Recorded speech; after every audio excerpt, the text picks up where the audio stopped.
पाकिस्तान जंग में शामिल थिए या न, बहरान खे मुंहुं ज़रूरु ॾेई सघे थो, जंहिंजो असरु डायरेक्ट अवाम ते पवंदो।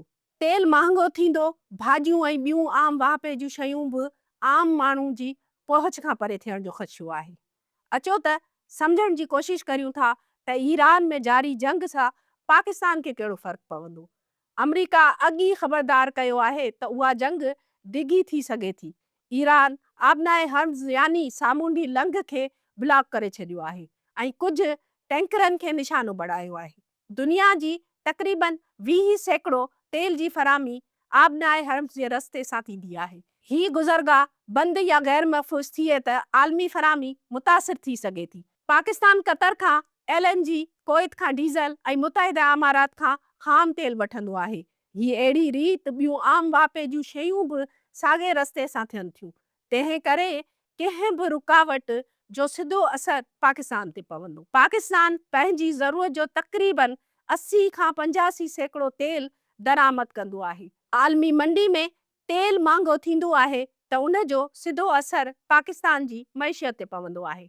हिन वक़्तु हिकु तरफ़ ईरान सामूंडी रस्ते खे बंदि करे छॾियो आहे ऐं ॿिए तरफ़ सऊदी अरब समेत नार मुल्कनि जा तेल जा ज़ख़ीरा मिसाइलनि जी निशानी ते।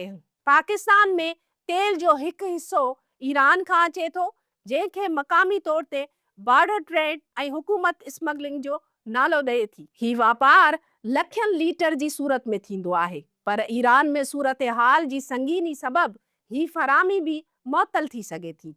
जेकॾहिं आलमी क़ीमत फ़ी बैरल $10 वधी वञे थी त पाकिस्तान जो ख़सारो लॻभॻि $2 अरब वधी सघे थो। सरकारी अंग अखर ज़ाहिर कनि था त पाकिस्तान रोज़ानो 5 खां 6 लख बैरल तेल इस्तेमालु करे थो, जॾहिं त मुल्क जी पैदावार तक़रीबन 70 खां 80 हज़ार बैरल रोज़ानो आहे। बाक़ी तेल ॿियनि मुल्कनि खां घुराए ज़रूरत पूरी कई वेंदी आहे।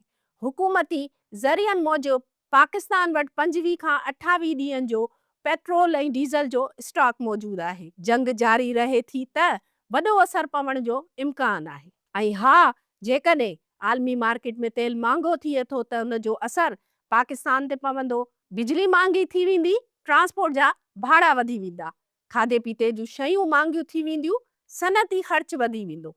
हिन सूरत हाल में हुकूमत लाइ रिलीफ फराम करणु मुश्किल थी वेंदो ऐं अवाम जी ख़रीदारी कुवत मुतासिर थींदी। हाणे सवाल इहो आहे त अहिड़ी सूरत हाल में हुकूमत छा करे रही आहे। पाकिस्तान सऊदी अरब खां दरख़्वास्त कई आहे त तेल जी फरामी रेड सी जे रस्ते कई वञे, जीअं आबनाए हर्म्ज़ वारे रस्ते ते न भाड़िजे, जॾहिं त हुकूमत 15 ॾींहंनि जे निज़ाम बदिरां हफ़्तेवार क़ीमतुनि जो जाइज़ो वठण ते गौर करे रही आहे, जीअं ज़ख़ीरा अंदोज़ी रोके सघिजे।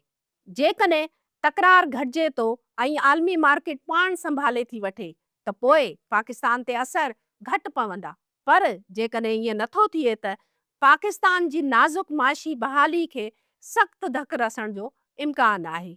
ईरान में जंग पाकिस्तान लाइ सिर्फ़ परॾेही पॉलिसी जो मसइलो न आहे, पर हिकु वॾो माशी ख़तरो पिणु आहे।